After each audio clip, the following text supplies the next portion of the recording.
Okay, so as y'all can see, I done went and picked up something a little out of the ordinary for me. This is a 1969 Austin Healey Sprite.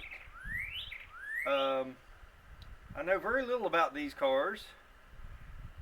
The engine is very similar to the Datsun A series, and it has the SU carbs like a 240Z, only a smaller version. So I feel like I should be able to get it running. I know even less about this particular car because the lady I bought it from said that I bought it from a widow and her husband had bought it. And she said that one day this thing just sort of appeared in her backyard and that's where it sat. She'd never seen it run, doesn't know really anything about it, so it does appear to be very solid. Have a little damage to the hood. It appears to have been restored, judging by the date code on the tires. I'm going to say around 2008. So the goal here is going to be to get it running, get everything sorted, get it running, driving, clean it up, detail it best I can, and I pretty much figure I'm going to have to repaint the hood at least. It's going to have a new top. The top split back there. Interior's pretty nice.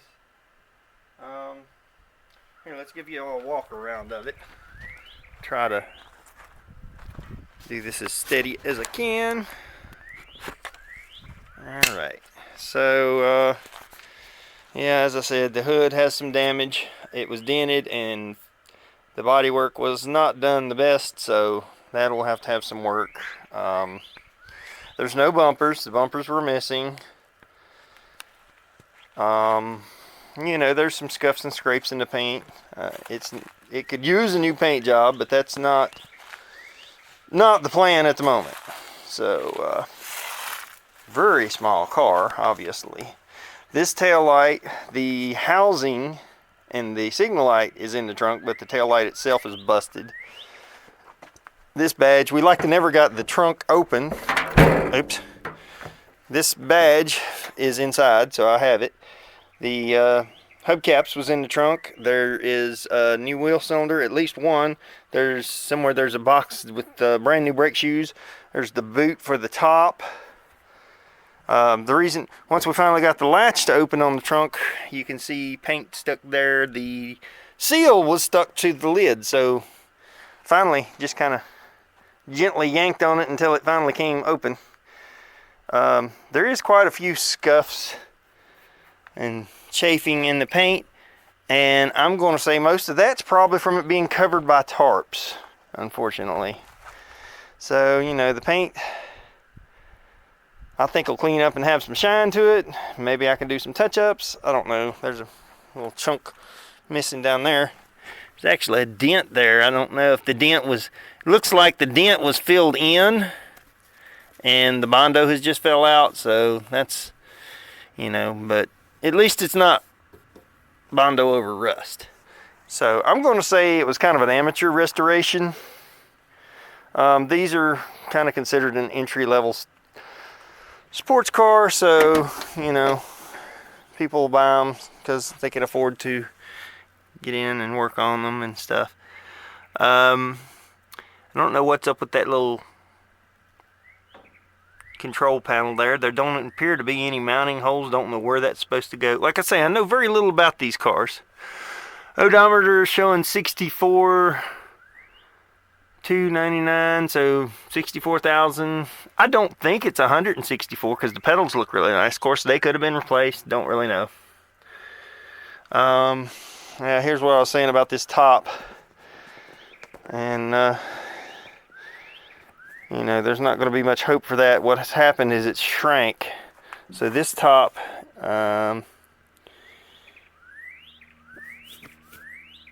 is going to be, I'm going to say, a replacement top. Because, I mean, 1969, that's very highly unlikely that's the original top. Doors close up pretty tightly. Alright. See, let me put y'all back on the tripod, because I don't think I can open that hood one-handed.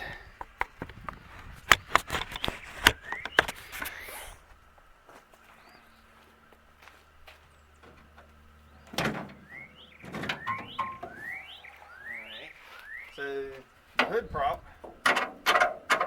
is on the hood itself. And you have this little hole that it goes in there.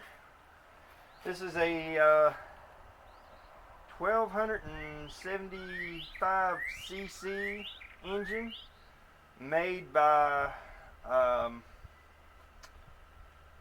British Motor Company, VMC, I believe.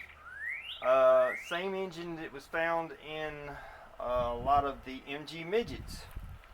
I was doing some research in Morris and Austin.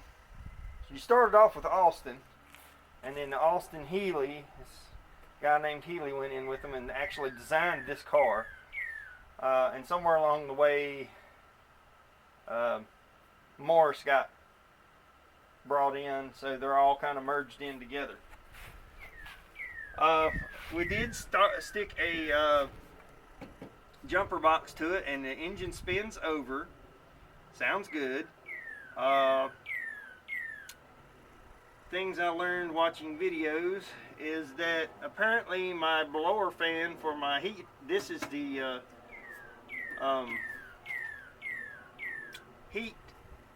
heater core, and there's supposed to be a tube and a blower fan here. Your battery sits behind that, and so it appears my blower fan is missing. So you know, I'll have to find that. So there's a few things missing, but mostly it's pretty complete. The engine, everything looks good there. There's a new solenoid for the starter, new battery cables, lots of good stuff like that you know, like I say, it's been restored at some point. The motor itself,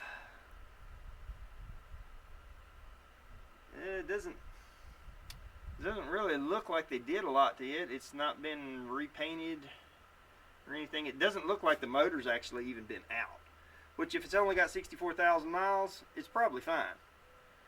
But we shall see. Oh, and this, I pulled this dipstick, and I don't know if y'all can even see that. It's full, and that oil looks brand new, like it hasn't even been run on it, which I'm not sure if that's a good sign or bad. It's good that it's got nice clean oil in it, but does that mean that they couldn't get it to run after they done that, or what? I don't know. I'm going to assume that it will run with a little tinkering. So that's the goal for today, is try to get it to run. And so first off, I got to get a battery and get in here. And like I say, that's going to be a little tricky because the heater core right there, the battery goes behind it. So I can't use a very large battery. I think I have a small-ish one. And so we'll get the battery in to where I can get her spinning. We'll disconnect the fuel tank. Now here's the thing, from what I understand, these cars have an electric fuel pump at the back. Now why they did that I don't know, but I don't even see anywhere for a mechanical pump to be on this engine, so it could be that, I guess. This line, fuel line here, appears to go straight to the back. So either A, we'll disconnect him right here and maybe hook up a jug with a gravity feed, or B, I'll go back to the back, disconnect the line from the tank, and run that into a jug back there. If we got a fuel pump running. First thing, we got to get power to see if the fuel pump is even trying to run or anything like that. So I guess I'll come back when I got a battery hooked up and see what we can get going.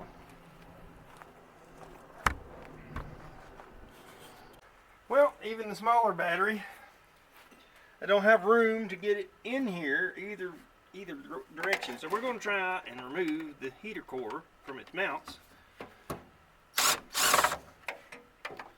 so that I can get enough room to get the battery in there. And since how I don't have the blower, I may, for my purposes, bypass that heater core, because I figured this is going to be pretty much a summer ride anyway, if I drive it.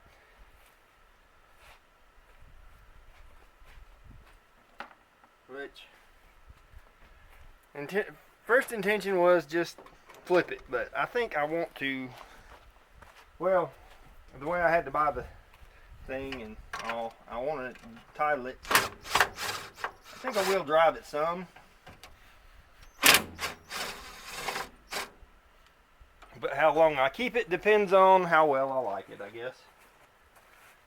Because, you know, looks like it'll be a fun little car, but it is rather difficult for me to get in and out of. So, that may be the deciding factor. But, you got to drive it and see if the fun factor outweighs the aggravation factor of getting in and out of it. Okay, so now that's got that loose, and that can now be moved to where I can get the battery in its proper position. Although I can only do so much with it, but at least with that loose, and maybe I can get it up like that and slide the battery in and then flip this back around.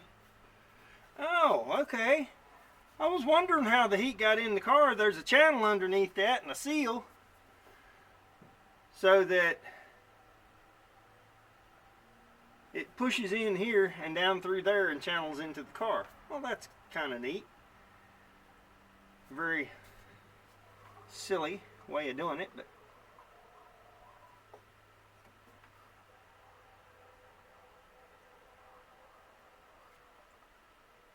okay, that's now making weird noises. Alright, anyway, we're going to put the smaller battery in there, even though it didn't help about getting it in there without taking this loose.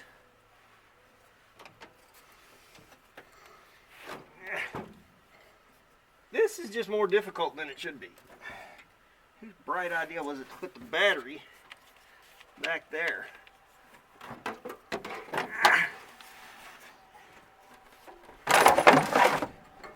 Okay.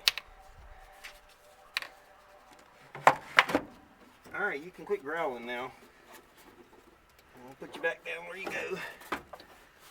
Okay.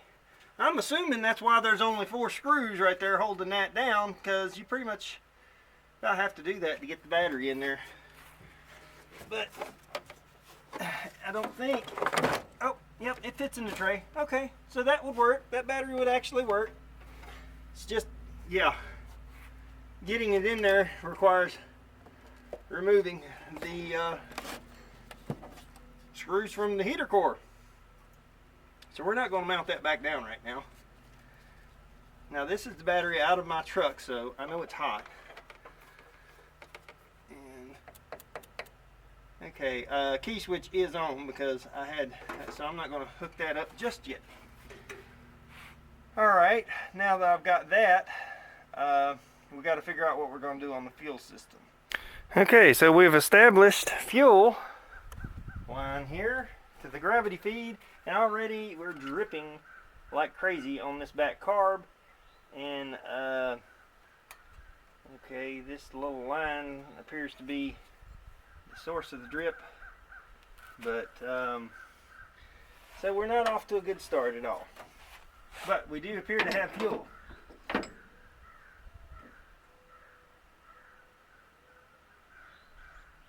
Yeah, the filter's not even filling up. Let's see if she does anything.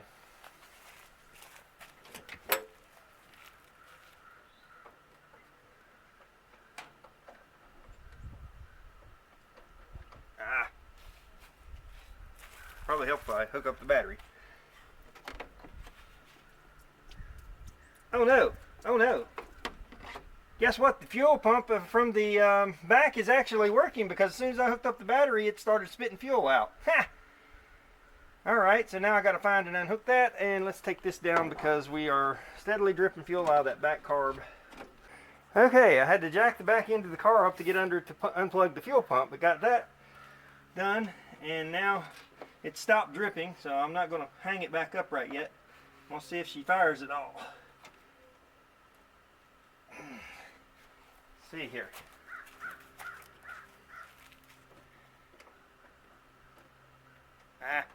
This ain't exactly the right key either.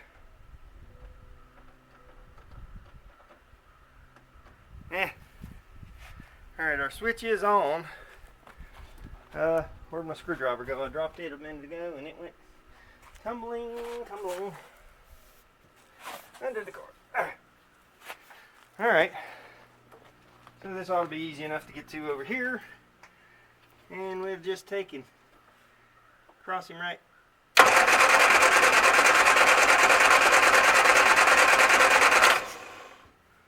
Alright. So, nothing there. Not sure. Say, we should have fuel going into the carbs. Let me see if the choker's pulled.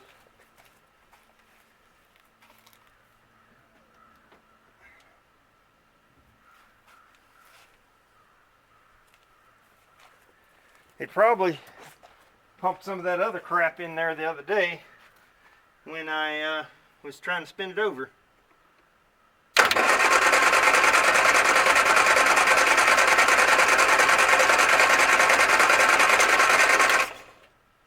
But we're not seeming to do anything. Looks like new Champion spark plugs. Let me grab an old spark plug somewhere. Wedge him down in there like so and spin him some more. Not seeing anything. Well, I need to file the points a little bit. I think I'm going to be about out of time for today because I got somewhere to go here shortly. This has the same weird distributor cap that my 69 Datsun 1300 had, with the wires seemingly built into the cap. That looks like brand new though.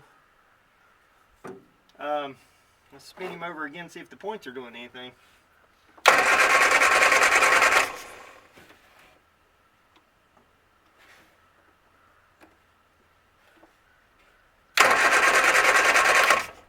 Nope. So that's our problem. So we're going to just disconnect here.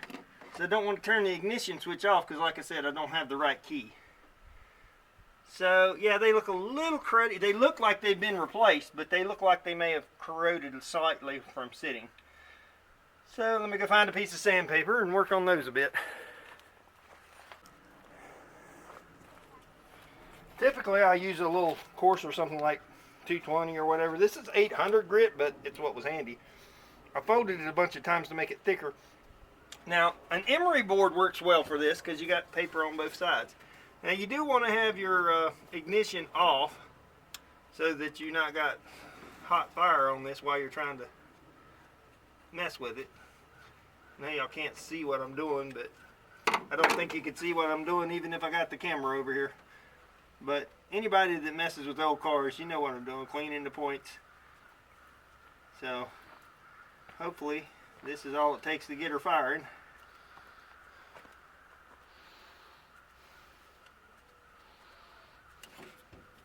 And, yeah, got some crud off of there.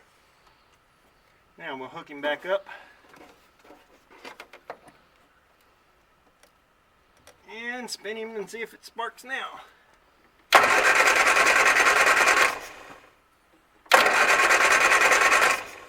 It doesn't look like it. I may have another issue. This. See if you're getting fire too. Oh, it's just a screwdriver. Well, this main wire here is a little loose. And that's probably the wire going to the supply for the car. All right. So yeah, let's see if we got. See if you're getting fire down there too. Oh yeah, yeah. Okay. We just need to clean them a little more probably. Like I say, 800 grit's not ideal for this, but it's what I found right off. But it looks like one side didn't go all the way up in there, so I probably didn't get but one side.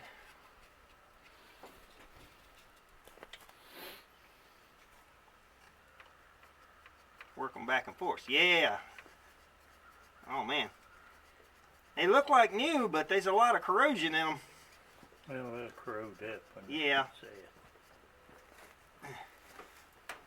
Yeah, that's...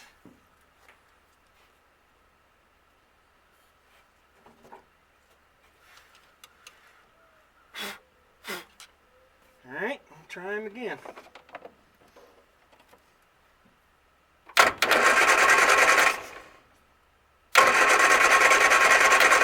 There we go. Aw, crap. Poured your gas out. Yeah. Well, I had that hanging, but when I hung that up, the back carb started pouring. That's why I had it stuck down there to where it wasn't running in. So I'm probably going to have to pull the carbs out and clean them good. Yeah. Well, if you got that firing good. Same weird distributor that's on that Datsun around there. Like I say, this is just about the same engine. Yeah. Something I was watching, they was talking about that the Datsuns actually kind of got their design from the British engine. I can't see that one. It should go on there though. Ah, there we go. Alright.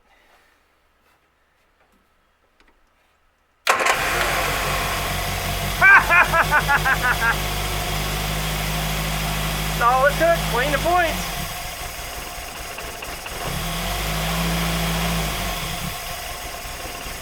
She's running out of gas because I'm not giving her any right now.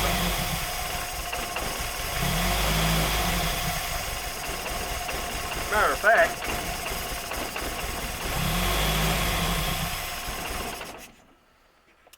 I don't want to cut the key off because the key don't exactly fit and you got to fiddle with it to get it on and off. So, well, we'll put a little more in that now.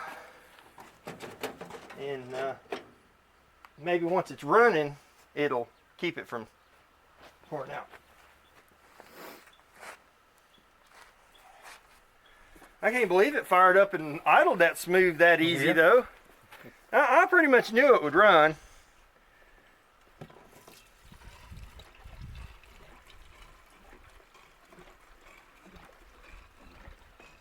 All right, dang it.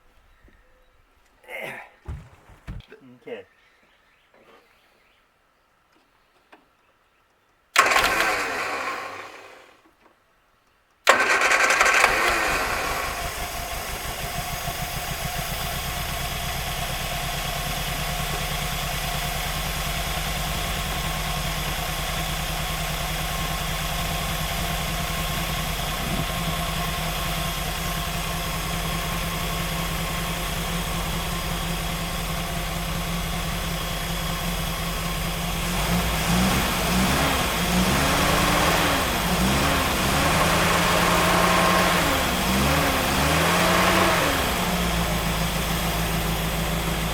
See, once it's running, it ain't dripping so much back there.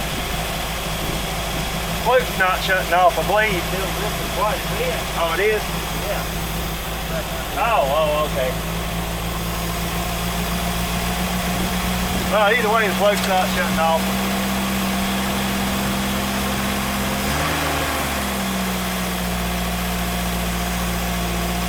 That's pretty good though.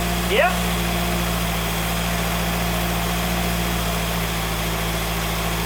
Well, that's one step in the right direction. These need oil in them. I checked it and they ain't doing their thing either. So, need to take them carbs off and clean them good. Try and handle that.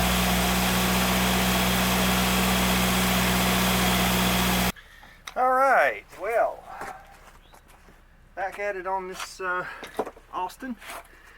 And I decided the next thing I wanted to do here is try and drain the fuel tank, because obviously there's some orange stuff in there. Or yellow, or anyways, it didn't look like very good gas. So first off, we're going to peck it just a little bit and spray it.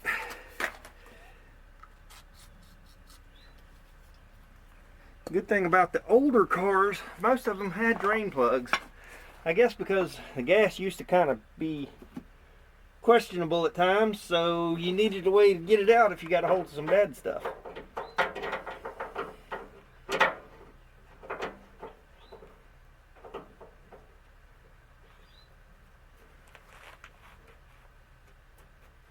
Ah, nice.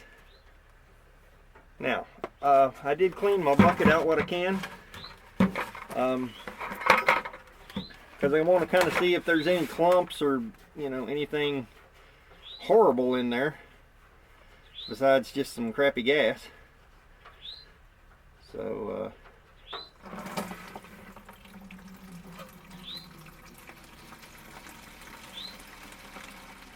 pretty raunchy, but not the worst I've ever seen. I get this over here where y'all can maybe see a little of it coming out.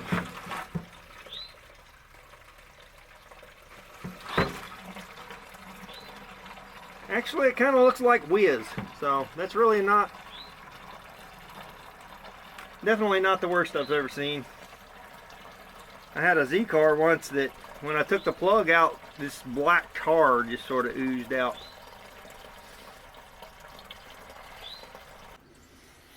Okay, so with destroying the locking gas cap and then taking the filler neck off so that I could push it in and get it to come out. So, you know, this process worked because I had access to the trunk and could do that. And like I said, I pretty much destroyed this locking gas cap, although I could put it back together. However, without having a key for it, that'd be kind of dumb. So I may buy a new one, I may just get a regular little chrome one, whatever. I'm not worried about that right now. I do, however, have the car lifted in the front, made a little more fuel run out. So what I'm going to do right now is dump a little clean fuel in there with that drain plug still out.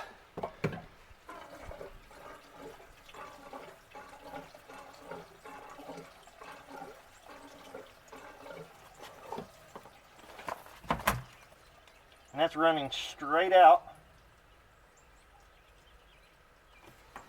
So hopefully that'll flush out most of that dead fuel.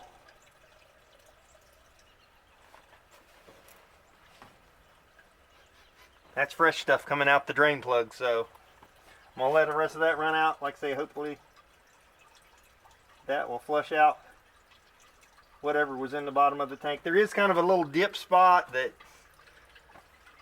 for whatever reason, which is probably where the sump is, where it picks up, but this is about the best we can do without taking the tank out, flushing it, or having it professionally cleaned or something stupid like that. By professionally cleaned, I mean me putting a bunch of gravels in it and shaking it around for about a half a day. Soaking it in vinegar and all that good stuff. I don't think any of that's going to be necessary. So when I go back to the front, what I'm going to do is hook a fuel line up and pump some fuel through until I get clean fuel coming out so that it'll flush the lines out.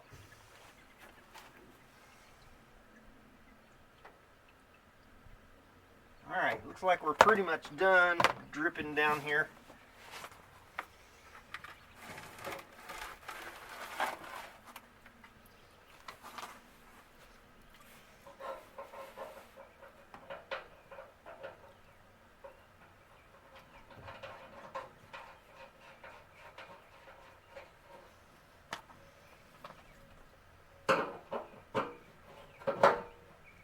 Oh, that smells wonderful. But, like I said, by far not the worst gas I've ever drained. So, the reason I cleaned the bucket is so that I could see if there was any, you know, major rust, dirt, or trash. Would have been better to find a better bucket because there looks like stuff in the bottom here, but there was welding sparks embedded in the bottom of this bucket because it was sitting around with tools in it and around where I was working and welding and grinding, so I didn't know that to begin with. And it looks like that's all that's down there because there's nothing like swirling around or anything, so I'm going to call that pretty good. And we're going to cap that off for now. And so now we need to move to the front and put a line, like I was talking about, put a line on that and run that into a clear jug of some sort would be ideal. So let me get that going. Okay, I'm going to try and do this in 2 stages. First, we're going to throw the battery on here. Now I do have the key off. Now my little cup is not perfectly clean, but whatever. So what I'm going to try and do now is turn this on and let it run until it stops running.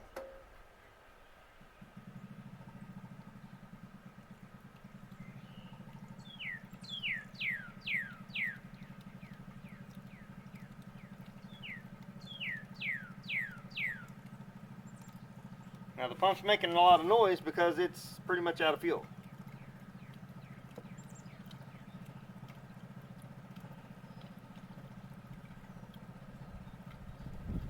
Okay.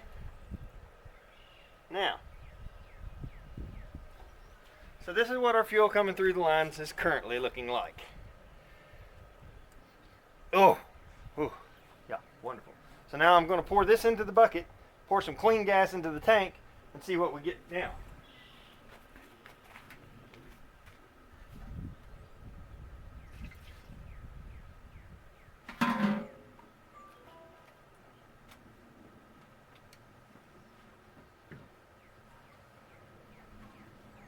La-di-da-di-da.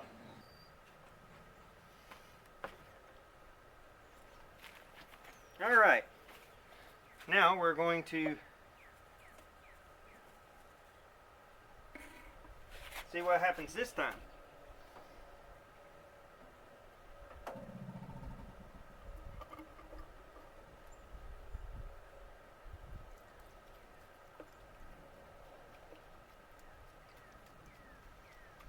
Oh yeah, nice.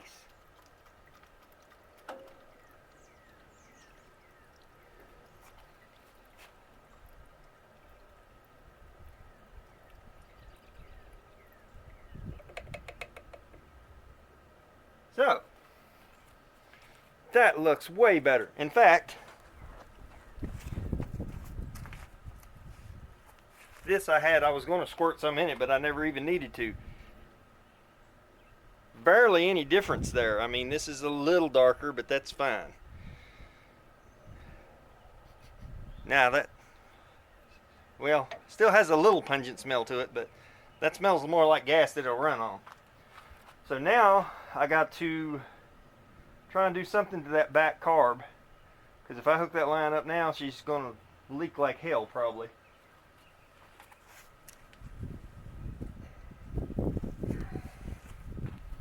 But that's got our fuel system cleaned out and ready to throw some fuel up here.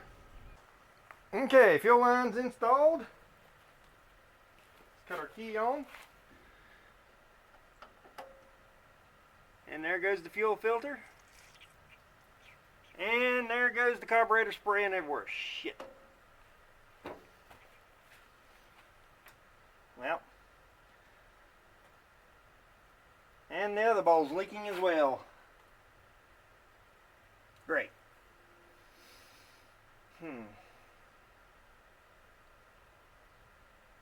That one's just dripping. This one actually was spraying. Like worse than it was before. So those little plastic lines on the bottom of there are likely cracked. So what I'm going to need is some new 1/8 inch fuel line. Pull these carbs off yada yada. But I'm gonna see if she's gonna fire.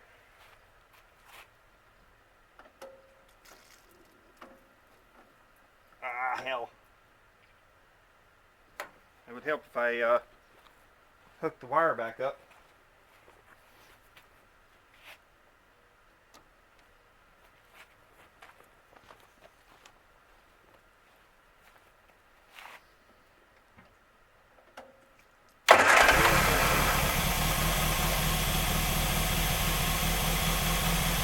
Wow, what a mess.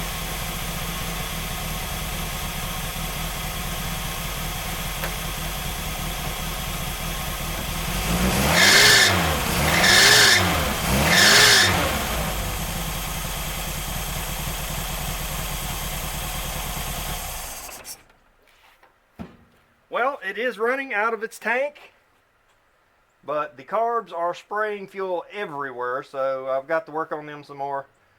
But at least we got the fuel system clean. What's coming out here into the filter looks good.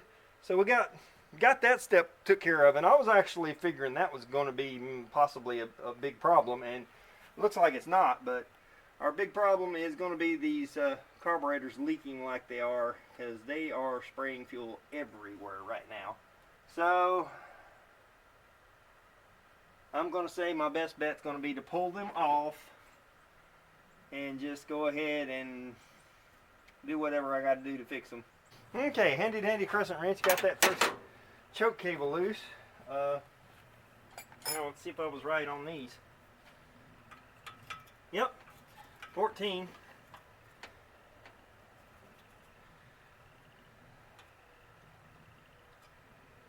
These bottom ones is going to be the fun ones. Let's get them first.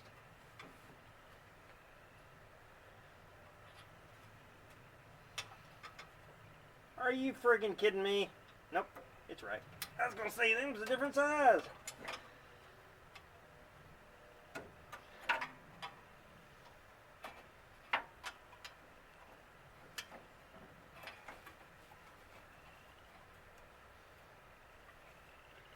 So you can't take the nut completely off.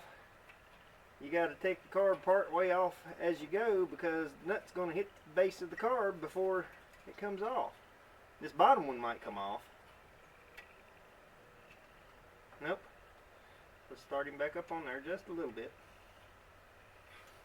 I'll go ahead and loosen this top one some more.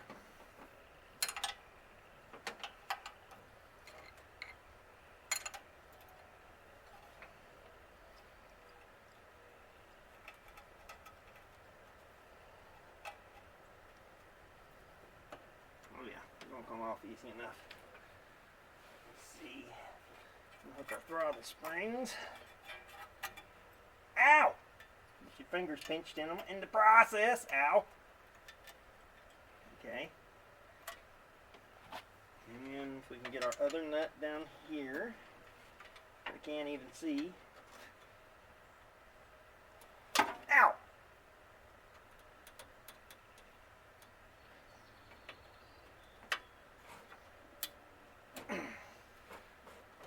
Are we having fun yet?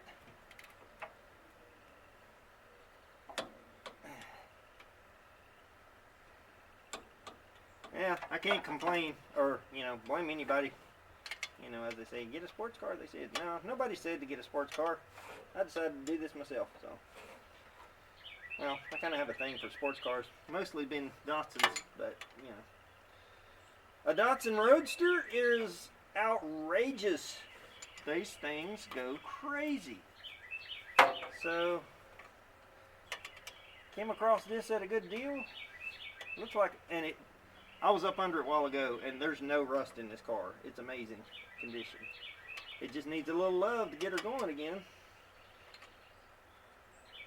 And some patience, because this is not fun. Right here.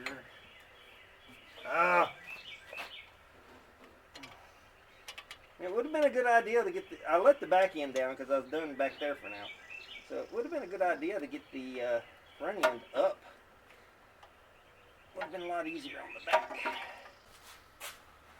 Alright, so we've moved inside, and I got me a little bucket here, and I meant to find furrows before I started filming again, but what I'm going to do right now is pop this top off.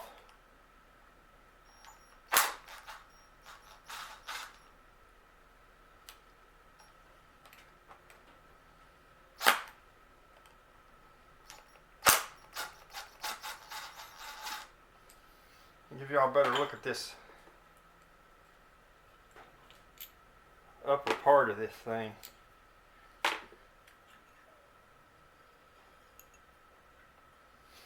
So that's where your oil would go in, but we won't put that in until after everything's assembled. But and then this is your slider, and see that needle goes down in there, your needle valve. They're a bit strange, but they're actually quite simple.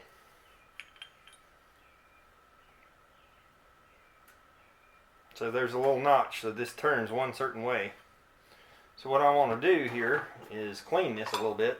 Now I should have carb cleaner, but I don't seem to have any right off, so we're going to hit him with a little brake parts cleaner. It should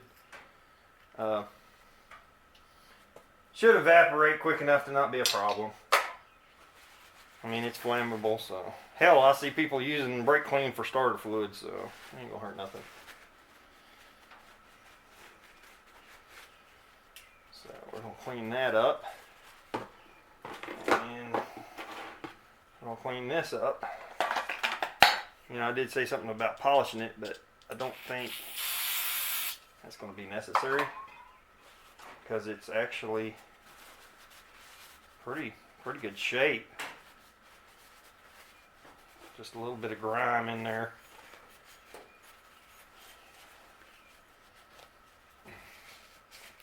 Like I say, I think what's happened is somebody has attempted to rebuild these carbs and apparently did not know that that line is supposed to be a ferrule fitting. Therefore, when they put it back together, the fuel just leaked, and that's probably why she hasn't been run since the oil was changed. Now see, that's working nicely now.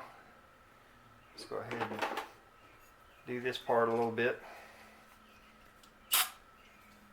And actually, I need to take this and clean this top a little bit. Because everybody on the 240 carbs likes to polish this top part. Now, I mean, the whole carb you can't really polish. I'm not trying to polish it, but I would like to clean this crud off of it. So let me go find one of my little brushes. I don't want to use like a wire wheel. I mean, I could use the soft wire wheel. I could even use the bench wire wheel. Matter of fact, I think I'll just take it and hit the bench wire wheel on it a little bit, clean it up that way. That'd be the quickest, easiest thing. So I'll be back. Okay, so after hunting and hunting for a ferrule, not finding one, I took the other one apart and found out it's actually not a ferrule fitting.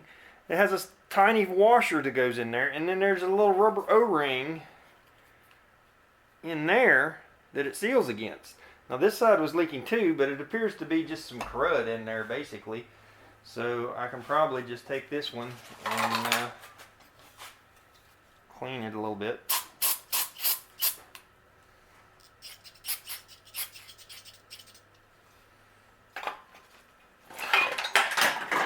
And put him back in there.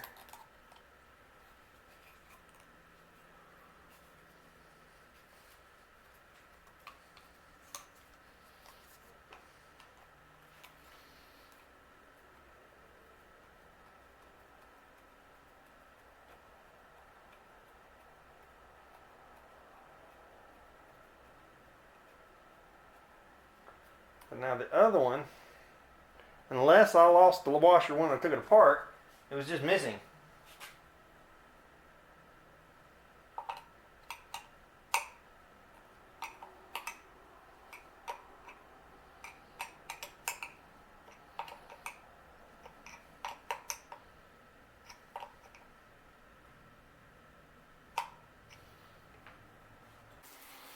Alright, I think I've got a comprehension on how these things are supposed to work now. kind of slept on it. As I discovered yesterday evening. There's no furrow. I may have a bigger problem. Is that coming out, or is it just being stupid? Yeah, it's just being stupid. So, these things are made kind of dumb, in my opinion. Of course, I wasn't around to give my opinion in 1969 when this thing was made, so I guess my opinion don't count. So,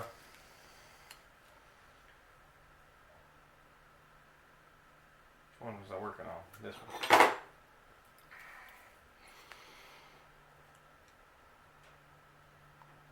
And I believe here, which actually I don't guess I need to pull that out exactly.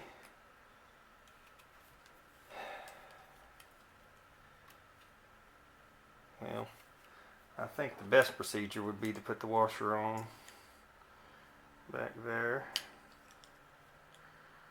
I think I've got the back one on where it'll stay. Do not drop the washer. Okay, let's lay that in there. Now, so how I think this works is put the washer down in there. This little O-ring down in here.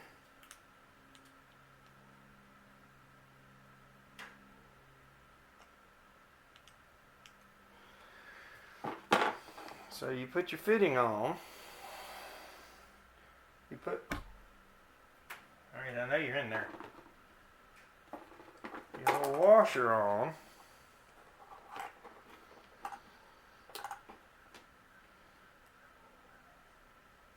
And what that does is the washer, you shove the hose into that O-ring, little rubber seal in there, and then when the washer tightens down on it, it squishes that O-ring out to make it seal, making the tight fit. Now that's what I think they're supposed to do anyway. So I got to push this in there, which is hard to do because you got this little stupid spring on here. Oh, and I almost lost that stupid little washer. Let's not do that. Let's get over top of here. Hello, Patch. Did you come to help? Alright, all I can do is try and push this against myself here. Trying to push that hose back in there as tightly as I can.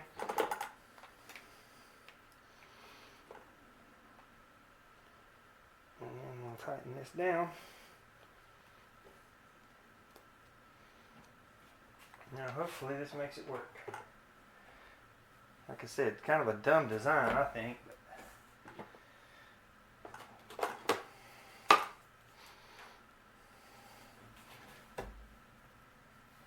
But I figure that's why whoever was tinkering with it give up on it, because that's kind of a tricky thing to accomplish here. But what I'm going to do, and I may have already mentioned this, but what I'm going to do is hook up my fuel line and run some fuel in these bowls and see if they leak before I even put the carbs back on the car. And that way, if they don't, we're good. We'll put them on, we're good. If they do, then I know I got to do something else. Or keep messing with them, cuss with them, whatever.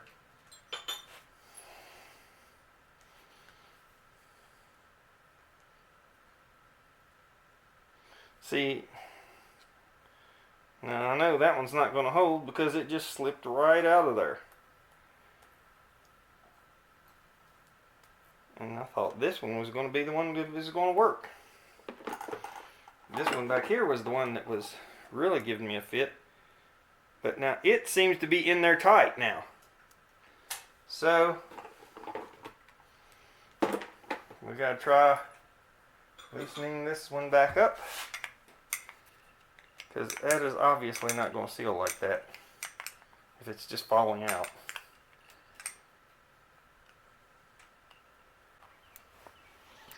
Okay, this is probably really dumb, But none of these are going to be anything like what I actually need. Okay, nothing's going to be thick enough.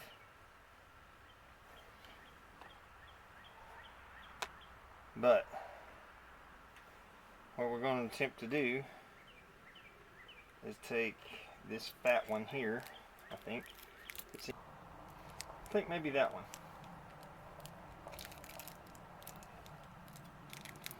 We want it to be a tight fit, but we also don't want it to stretch on there, because if it stretches, that's going to make it thinner, and I want it to be as thick as possible to try and make it seal up. I may be just wasting my time. I'm definitely not having a good look at this little setup here. Okay, so we're going to try one of these on the line. Oh yeah, that's a nice fit on the line. Okay, so we got that one that fits the line, but it's going to be too small to seal there on the outside. So what we want to do is find one that fits around that, but fits in the hole. And that's going to be where we're going to have our issue, because they go from little tiny to much larger. They don't have a good in between. Well, we got these right here. So if that one kind of goes around that one. So basically, I'm trying to make a double layer here. And when I do that, then we almost come up with that. So this might just accidentally work. Okay. So now we need our little stupid spring and our little stupid washer to put on our stupid little plastic line. If you can't tell, I think all this is stupid, but you know, we've already covered that. And this line is so kinked from wrestling with it. And see, I think this spring is actually supposed to be up in this other thing, but yeah, well, it might supposed to be, but it can't be. So now once again, we're going to layer all this stuff together. Oh, come on now. I do not want to dump all these little O-rings on the ground. That's the last thing I need to do. Okay, all of that together. And then we're going to put these two on here. And I wonder, should I put the big one in? We should put the big one in the hole.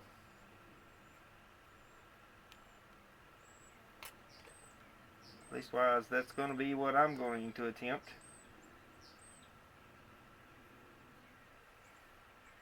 Put it down in there and try to get it straight. Meanwhile, hold this other one that I've already put on there like a dummy.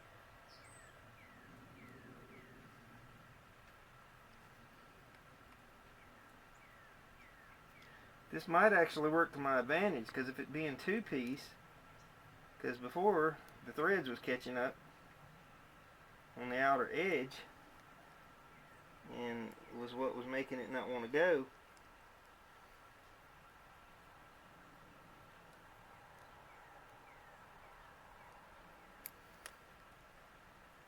I can't see.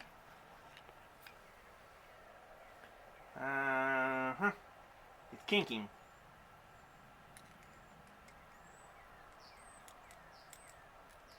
And the size too big for that part. Okay.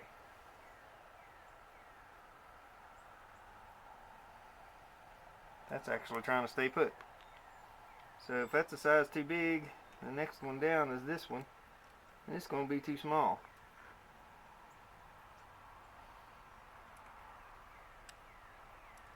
Actually, no, that one might work. It'd be nice if it was a little bigger, but I think if we take that one, put in there, and now we take this and put in here,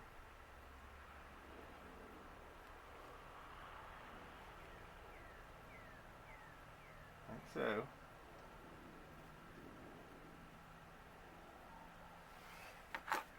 And now we take this and carefully set him over here, out of the way.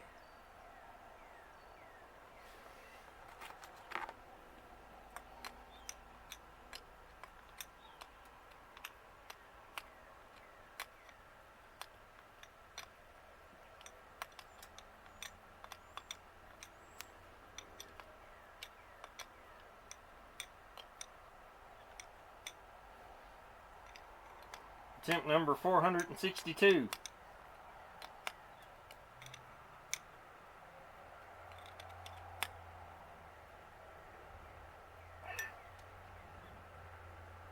That actually tightened down pretty good.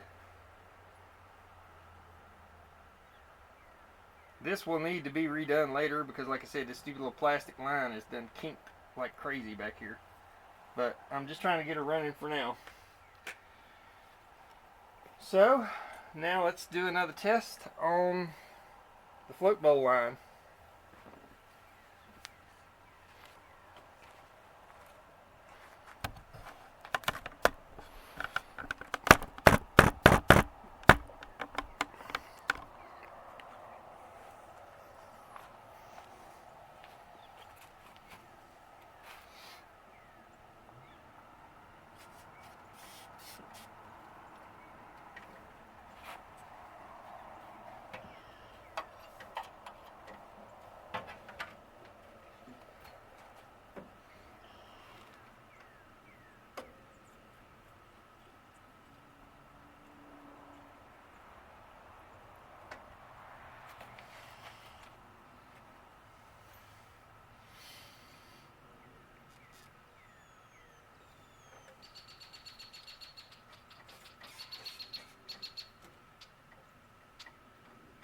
Well, I heard it pumping fuel in there, and our line is dry. So it looks like our little O-ring trick worked. So now all that's left is putting everything back together, putting the carbs back on, and getting all the linkages back together, and the springs, and all that good stuff. Okay, we've got them back on there, and this front one has started leaking again. So I don't know if those O-rings are going to work. So anyway, we'll come back to that. I feel like I'm going to have to get a kit and put in them or something. But I want to see if I can get it to run a little more decent, and see if it's anywhere better about leaking, because they were spraying everywhere yesterday.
going to attempt to do a first drive here in just a few minutes, and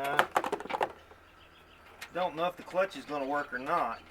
So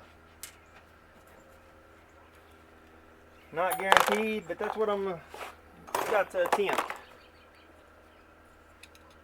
I'm going to move the camera and set it up where I'm going to do my little test circle, but because I may not be able to start and stop, but we'll see.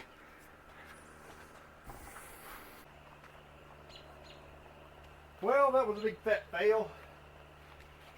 The clutch is not engaging. The pedal's stuck. I got it to go down once. I stomped it and it went down, and I fooled with it and couldn't get it to working before. And then apparently when it went down, it must have pushed the slave cylinder to disengage the clutch, and now it's stuck because it'll go in gear with it running and it's not doing anything. Either that or the clutch itself is shot, and I'm hoping that's not the case. More than likely it's stuck hydraulics to the clutch, so not running driving, but it is running. Long duty, she'll be running better.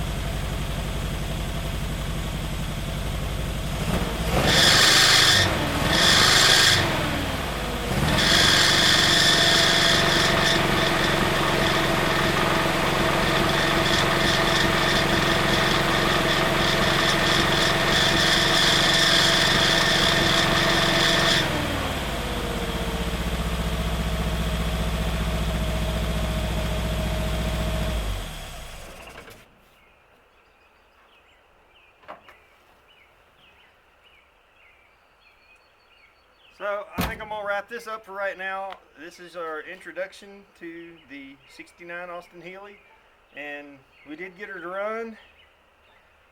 Sort of fixed the carbs, not really.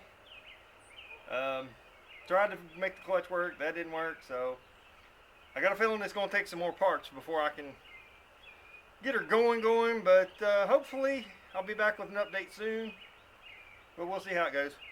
Later.